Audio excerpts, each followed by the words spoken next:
Hi, and thank you for watching Love Your Work. This is Whitney Wiley, and today I have with me Hallie Avolio, and we're going to talk about the work that she's currently doing and her journey along the way. You know how we do it. We love to learn lessons, and Hallie has great lessons and some wisdom that she's going to impart for you today. So, how are you doing, Hallie? I'm great, Whitney. Thank you so much for having me. I love any chance we have an opportunity to connect and talk and share. It's always so fun. So thank you for bringing me on today. Absolutely. It is my absolute pleasure. So, why don't we start with where you are now in the work you're doing, lifestyle designer and architect, and all these beautiful things that you're doing. So, why don't you share with us? And then at some point, we'll take a trip down memory lane. Sure, that sounds great. So my business is called Sassy Healthy Fit. And at the core, I will start with my mission because I think that that is the best illustration of the work that I do. And that mission is to empower in-demand women to prioritize themselves and unlock their sassy side without guilt. Love So that. thank you. Thank you. And here's the question that always comes up is what is an in-demand woman? So I have coined that term, and an in-demand woman is a woman like you and I who has a lot of demands on her time by choice, and yet she wants to find ways to take care of herself and practice self-care, practice self-love, self-awareness, and really put herself in the driver's seat of her own life. But sometimes she struggles with how the heck do I do that with all these demands going on? Um, Absolutely. the other piece that I just want to point out is the sassy, which in my definition means fun. It's not like your teenage daughter rolling her eyes at you, but it's about really identifying who are you? What makes you you? How do you show up unapologetically and have fun and enjoyment and pleasure? And because in my opinion, at the end of the day, not finding joy, experiencing pleasure, and having fun, what's the point? Right, absolutely. And it is amazing. And I love the two things. You've got the sassy part and then you've got the in demand. And it is steeped in you as an individual, right? This is not about being something somebody else has told you to be, anything other than who you authentically are. And you run a fabulous community, and with lots of engagement and people just being fun. And I love the concept of fun and the concept of loving what you do. So tell me how you came to be, and how did you start, your business, and what does it provide for you outside of the business? Well, I started my business just almost about 2 years ago. And my professional background before that is sales and marketing, both in the corporate world and also in the small business world. My husband and I also own a local IT company. And um, my business has kind of evolved in many ways in terms of the how. I was just having this conversation earlier today. It's like my mission has never wavered. The mission has Right. always been there, but the how has certainly shifted and pivoted as I've needed to kind of figure out, where is the best place to meet my audience? Where is the best place to connect with these in-demand women that truly want to find the guidance, the community, the support, etc. So um, yeah, that's really what it's about. And I thank you for bringing up my community because my Facebook community is a place where I've really seen this mission come to life and blossom, and I've seen how it's impacted the women that I serve. And people are very engaged, and people come to my group every single day saying that they're searching for groups to support them with self-care and self-love, and they want tips and advice and someone to share stories with and to be vulnerable, and they want to understand how to connect to that part of themselves. So for me, being able to provide that platform, that safe space where people can come and connect and get to know each other. It's not about me. I don't do this for my ego. It's not like I show up so it could be the Hallie show. That is Right. not at all my intention.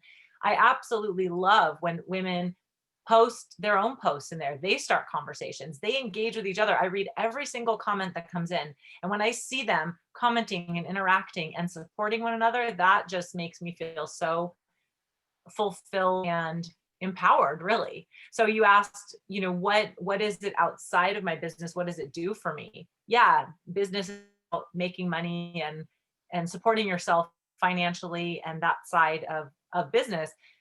But for me, it's almost more important the fulfillment that I get of my passion and purpose in seeing it all come together. And I would imagine the other part is, and it's not that it's easier to be a business person and balance what else is going on in your life, but you can set things up in a way that allow you to be a little more in control, right? You get to decide when you're working, when you're not. And I know you have children in the house and a husband who's also running a business. You guys are running business together. And Right. so you've got a vibrant household, and being able to manage what you're doing work wise with your family, with taking care of yourself it's a challenge. And so setting up your business or your work in a way that allows you to do that, I would imagine is a really high priority for you. Absolutely. And I'm always looking to improve upon it. I something that is not necessarily my natural inclination is really good organization and efficiency, but that's Mm. something that I'm always working on. And in fact, I've been reading a book recently on how to be a little more efficient and put a little bit more structure in that sense into my business so that I can Well, do compartmentalize. share. Well, I will share, but here's what I want to say. So I'm reading this book. It's an older book, and I think I'm reading like a revised edition of it. Okay. And it's called Getting Things Done by David Allen. You may be familiar with it, but it's quite dry. I don't know how else to say it. It's quite dry. And there's a lot of practices. I mean, I 100% respect everything that David Allen has to say, in terms of his methods, his models, his techniques. I think they're all really, really good. However, I don't think that they necessarily apply to my situation where I'm, Mhm. where I'm in a home office all the time and I've got 3 kids and I'm, in demand, juggling all these things. But there are some really good nuggets. And one of them that I'm taking away that I would love to share with this audience is if there's something that you can get done in under 2 minutes, do it immediately. Mm.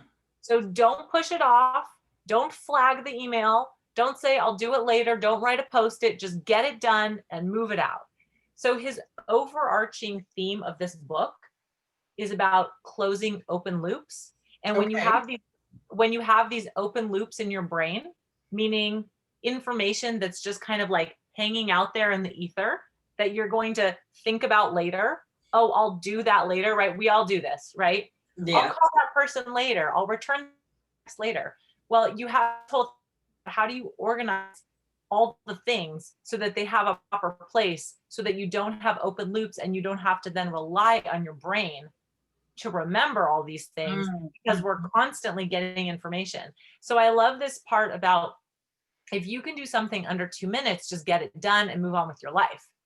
And if you can't get it done in under 2 minutes, then organize it in a way that will keep you accountable to it still without you having to remember it. So whether that's, a paper filing system, or he's got this whole system with like an inbox and whatever. For me, that's a little bit too much. And I try to eliminate paper completely, but I do use a to-do list and I do like post-its. So, I have to kind of adapt it to what will work for my preferences. But the 2-minute rule is working for me so far. I kind of like that 2 minute rule. I think It's a I good would one. need to make some modifications to it because I could certainly see how a lot of 2 minute things could end up taking up a really big chunk of time, right? If you started thinking about all the things that you could pile on top of each other that don't take 2 minutes.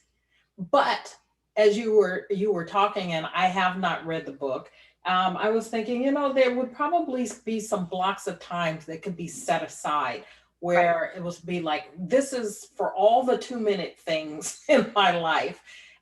I use a journal, and Yep. I just, when something feels overwhelming like that, and it's like stuff after stuff needs to be done, I just write it down to get it out of my head, because you're Yep. so right about it's energy that you're draining when you've got too much stuff going on in your head and you're thinking about what you should be doing rather than actually doing something. Exactly. And, you know, when I think of self care, that's one of those things that I think we don't tend to embrace as part of that self care, is like taking the overwhelm out of the equation and figuring out a method. This is the other thing you said, that, you know, something that works for you. Make adaptations, modifications to whatever it is. You know, I have, and I think we talked about this on your program, Sassy AF, you know, a couple weeks ago, that you have to do what works for you, Exactly. period. It's Anything else leaves you feeling maybe some sense of guilt or out of alignment. And the last thing we're trying to do is to put more pressure on people to do something. exactly. Well, and that's a big part of what I teach my clients is, for example, and I know you and I share this interest in getting up early and getting our me time in before the world wakes up, because it's really the only time that we have truly to ourselves. And I love talking about a morning routine. But here's the distinction, is that my morning routine is most likely going to look very different, or at Yes, least slightly different than your morning routine. But also, my morning routine this morning might look different than my morning routine tomorrow morning. And exactly.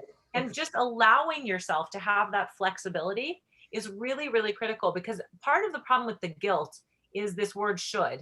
I Yeah, should be doing this. I should be doing that.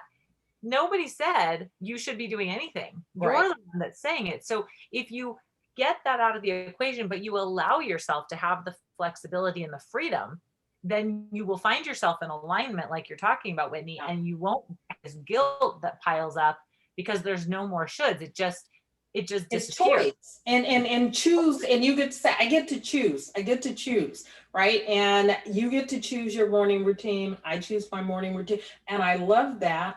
And you're right, this morning's routine did not look like yesterday's morning routine, may not look like tomorrow's, because just as you and I are different, each day is different, and we have to allow ourselves the flexibility to do that. And anything short of that is no longer self-care.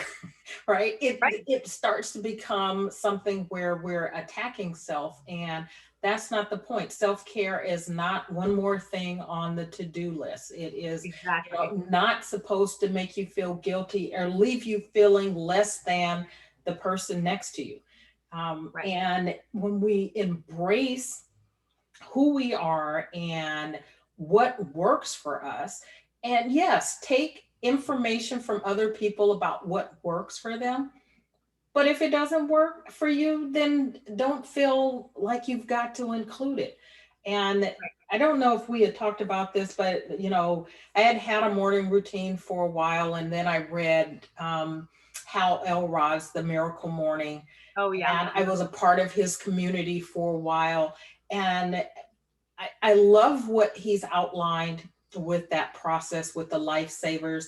I use them, but I found myself as part of the community reading the same question over and over again, people being so stressed out about not being able to do morning savers the way he outlines it. And I just I was like pulling my hair out. It's like, just do it the way that it works for you. Right. And that is ultimately the bottom line in all of this. Right. We get so caught up in in doing something because of expectations, whether it's self expectations or other expectations. Yeah. And really, you have to embody what you're feeling is really the thing. You have to feel into your body and you have to allow yourself. I keep coming back to this word, and it's interesting because in about a year ago, I made a decision that for 2020, the word I was going to kind of focus my intention on was the word surrender. Mm, And I'm not totally sure when it came to me or why, at the moment, but I know that surrender has been so critical for me in 2020. So I know that it came to me for a reason now. At the time, I didn't know how it would be. And the reason that's important to me is because clearly this world has been turned upside down and some in 2020. So I have had to surrender to a lot of things. I've had to surrender to a pivot in my business. I've had to surrender to a pivot in my home. I've had to surrender to my kids now being homeschooled. I've had to surrender to, myself in many ways. And so by having this idea of surrender where I just kind of like allow for the universe to take its place, it makes it all much more palatable, and it it diminishes this cognitive dissonance where I'm constantly trying to find structure and put things in place in a certain way. And then when it doesn't work and it blows up, then I freak out and find guilt, anger, frustration, Right. anxiety. So instead, by being in a place of I'm surrendering, I'm putting it out there, I'm doing the best I can. And then sometimes you just gotta like let it happen. Exactly. It's interesting that your word was surrender. My word was trust.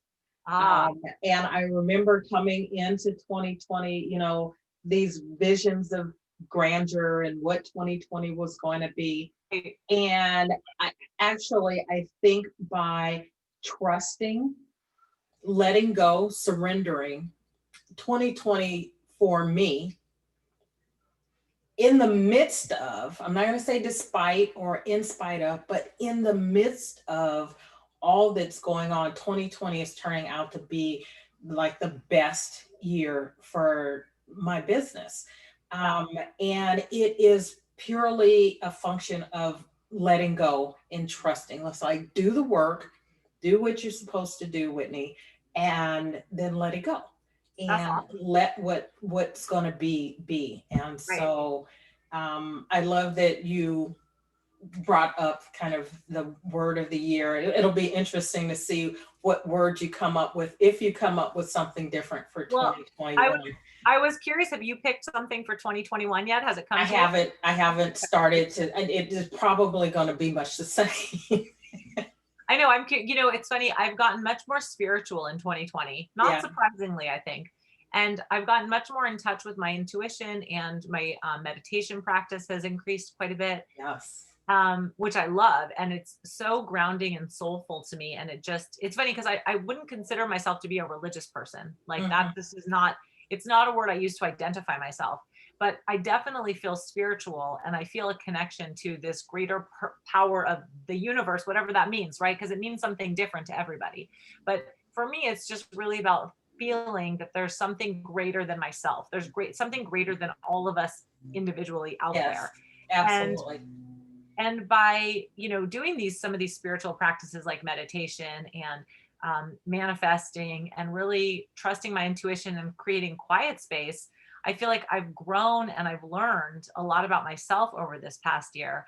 So I'm intrigued to see, as I start to think about 2021 and really ask myself those questions in meditation, I'm curious what comes up for me, because my inner knowing is much stronger than it was a year ago. Right, right. And I think that the beauty is with that inner knowing, with the willingness to sort of go with the flow, and not fight things that you'll probably it will come to you, right? You're making space in the silence Exactly. for your intuition, your creativity to flourish. And I have no doubt, I'll keep my eye on you in 2021. I know it'll Yeah, be awesome. for sure. Same for you. We're just So we're just like meeting, some cool places right now. absolutely, absolutely. So let's take a little trip down memory lane. Okay. And so you mentioned sales and marketing, before you started, your business. But let's go way back when, I don't know, maybe you were in high school and you had your first job, that maybe a job that wasn't a babysitting job. What were you doing in that job? Oh, I've had a lot of jobs. It's funny, I actually did this conversation with my children a few weeks ago. It was really fun to talk about. My husband and I did this over dinner, and we talked about all of our old past jobs. And it was really fun for the kids to kind of hear what we had done in the past. And it was fun for my husband and I to kind of recall some of these memories that we just hadn't even, called upon in years. So my very first job outside of babysitting was I worked for a CPA firm when I was about 15 years old. That's kind of serious. I know, I know. And hold on one second. Sorry, something's popping up on my, okay, there we go. It's super serious and so not me, but I remember it very clearly. I wanted to make money, and I had actually applied for a job at Baskin Robbins, the ice cream store. I don't know if Baskin Robbins even is still around, but it was, There are still some there baskets. are, okay. Yes. So I had applied for a job at Baskin Robbins. I did not get it. The manager thought I was too young or something. I don't know. And then, and I think my motivation for wanting to work was because I wanted money so that I could have a car. Okay. That was my big motivator when I was in high school. And then after that, I remember I got this job where I was kind of babysitting / doing like tutoring for this boy who had his, it was like a single dad situation. And I worked for this family for about 3 weeks. And I don't know what the situation was. All I know is that the house was a disgusting mess. It was filthy, like literally filthy dirty. And I could not deal with it. It was a terrible job. So after 3 weeks, I actually told a little fib and I told them I got a job at the deli, the local deli, and that I could no longer work there. So I got rid of that job. And that's when then I found this job just through the counseling office at my high school with this CPA firm. And it was a really good experience. I can't remember how many hours a week I worked, but I did filing, and that was pretty much it. I did a lot of filing. I don't think I answered phones, but I remember the 2 CPAs that worked there, the one that was like my primary boss was very, very serious. And I was so intimidated. He was older, and oh my gosh, he was very particular, like I would assemble tax returns. So like just literally putting the papers in order. And there was like this long, I don't even know what you call it, this little thing to like organize the papers in. I think people probably still use them, I imagine. And it flips over and you file it in. Yeah. Yeah. I don't even know what you call that thing.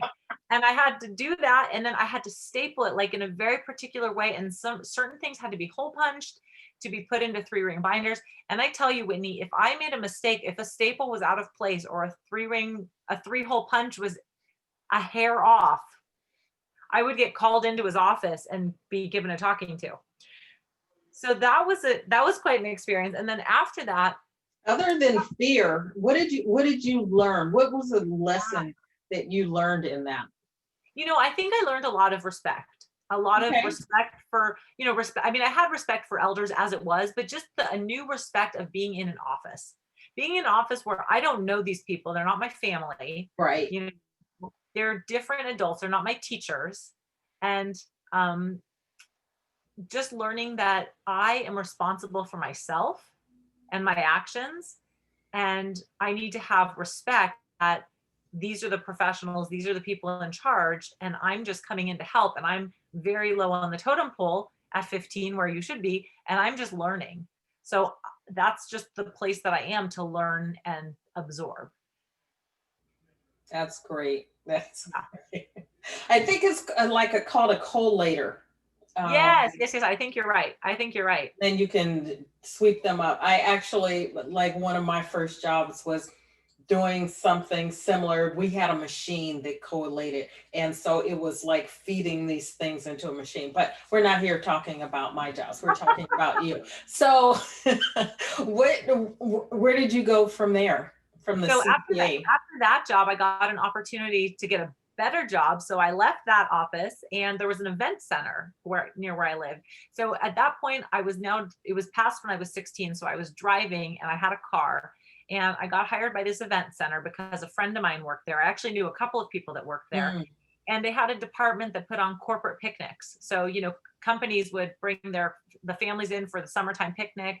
And then they had a conference center for the rest of the year where they did retreats and trainings and that sort of thing. But I mostly worked for the people that were in charge of picnics. And believe it or not, this was like a full year operation because they had to do all the planning. And then of course, in the summertime, when it was picnic season, it was very, very busy. Mm-hmm. And the rest of the year, they're doing all this conference planning. And there was maybe some events that would happen in the winter as well.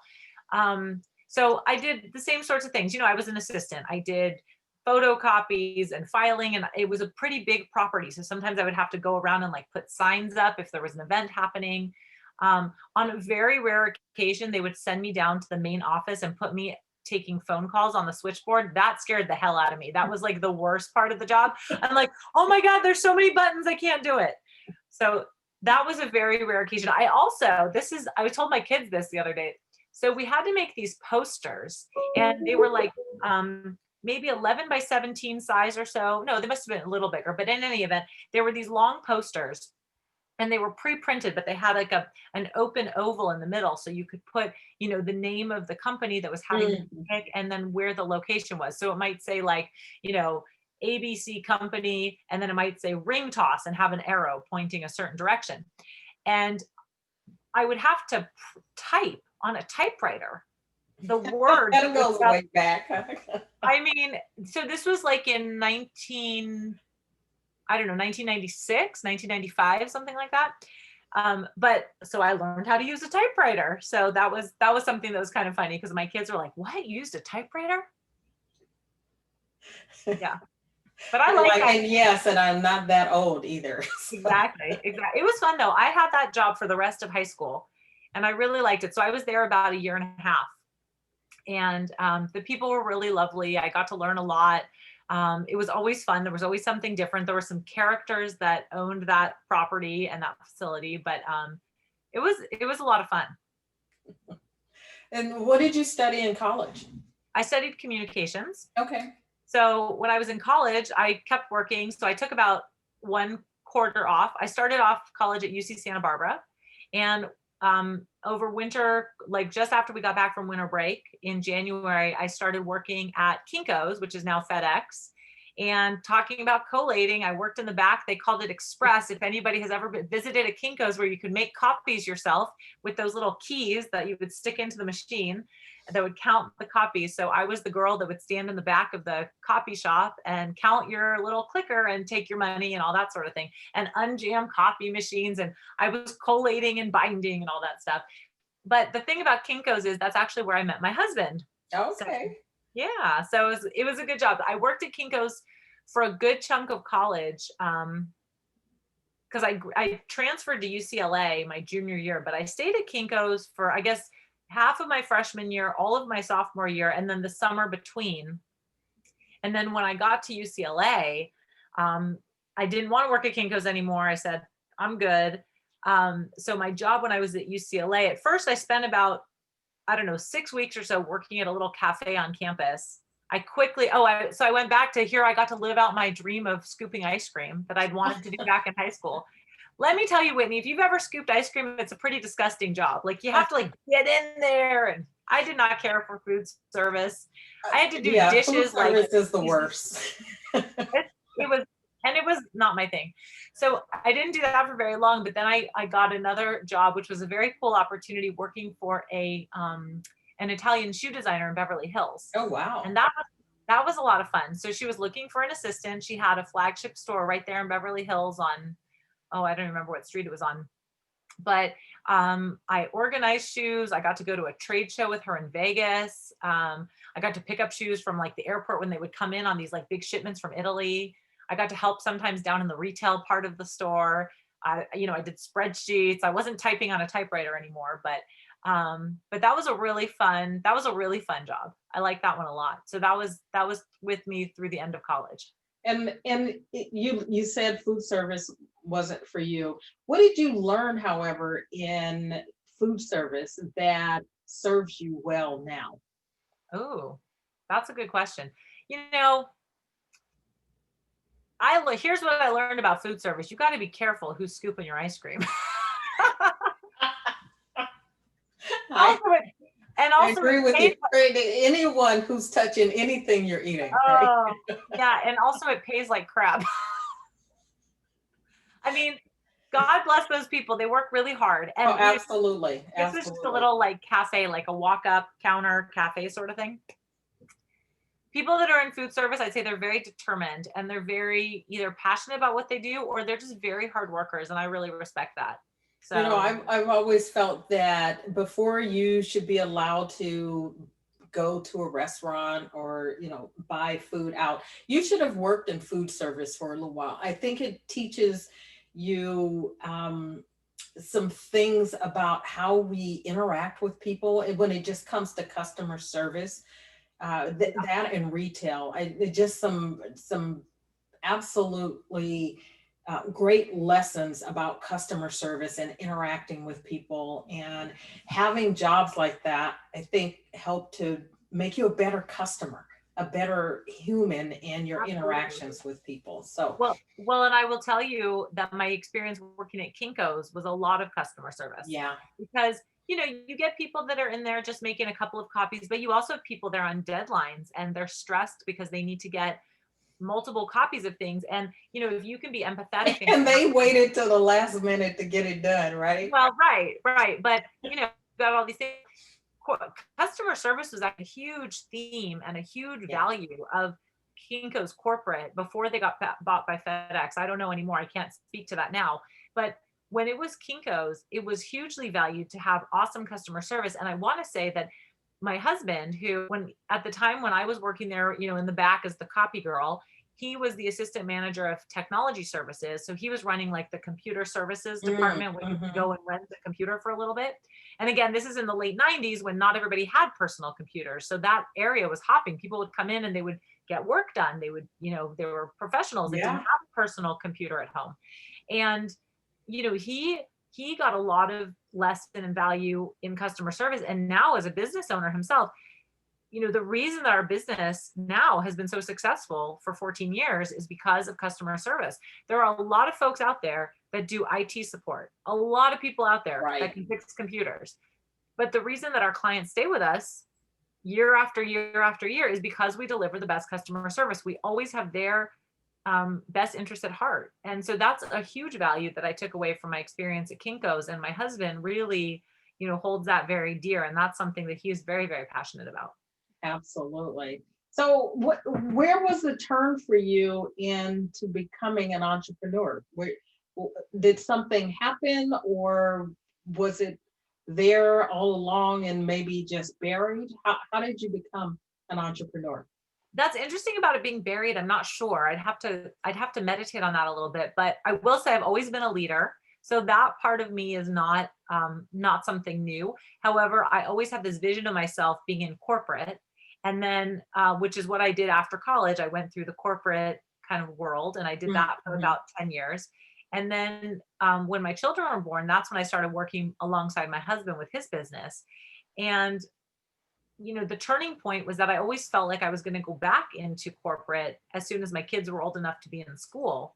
But when I realized that that wasn't on my heart, then, Mm. I had to make some shifts. And so I went through some personal stuff that took me to some dark places in my own life. And in coming out of those dark places, I realized that I had an opportunity to lead and teach and build community and teach other women to do these things to take care of themselves. And then it was like this kind of light bulb moment of like, oh, maybe this could be a business. So it wasn't the intended path, but it's where it ended up. And so I do think that in the kind of the scheme of things, I think it was there all along, Mm-hmm. but I wouldn't have been able to tell you that 5 or 6 years ago. Right. It was waiting for the right, maybe motivation, the right incentive, Exactly. the right set of circumstances to sort of let that bloom Exactly. and grow. Exactly. Cool. Yeah. So as we wrap up, want to ask you if you've got any final thoughts, some wisdom you'd like to leave our audience with. Well, I know that the focus in this group particularly is entrepreneurs and business people and how to really be successful in our business. And what I want to say about that is what I have found is when you show up as true to yourself and being authentic to your values, then you are always going to make the right decision about how to deliver your product or your service. And I think that sometimes in business, because I attend a lot of seminars, I read a ton of books, I listen to a lot of podcasts. And I think a lot of times the question is, oh my gosh, how do I do this? How do I do that? It's not the how. That is not the question. The how, there's lots of ways to do the how, and you can try different things and see what you like, see what works, what doesn't work, and make those adjustments. But what you really need to focus on is, what is your intention? What is your authentic purpose in doing your business, whatever your business is? And when you stand in that place of authentic power, then you are going to be figuring out the how in the right way, because you're coming from a place of love and leadership in your heart. Right. That's good. That's good. Well, Hallie, thank you so much for coming by and sharing a little bit of your story, sharing a little bit of your wisdom. You have been gracious enough to offer a gift to Yeah. our viewers. You want to explain what your gift is? Sure. Thank you so much. So, one of the things that I love in my own life to just keep myself kind of centered and aligned is affirmations and affirmation cards. And I have a digital affirmation card deck that is available. So, there's a link that Whitney's going to share. And if you click on it, then you'll get 37 individual affirmation cards called the Sassy AF affirmation card deck. And I thank you for love allowing me to share that. affirmation cards and Yeah. affirmations. So, absolutely make sure you avail yourself of the cards. Check out Hallie's community. I haven't put the link in yet, but you want to share the link for your Sassy AF Sure. community? Yeah, sure. I mean, I'm on all social media at Sassy Healthy Fit, and on LinkedIn, I'm at Hallie Avolio if anyone wants to find me there. But my Facebook group, which I would invite any women to, is just facebook.com/groups/my sassy life, all one word. Love that. My Sassy Life. So My check out check out Hallie and her group, and check out the affirmation cards. You cannot go wrong with affirmations as a part Right. of your daily life. So take advantage of that opportunity. Again, Hallie, thank you so much for stopping by. Thank you so much, Whitney. It was a pleasure to do this with you. I appreciate you so much. Thank you.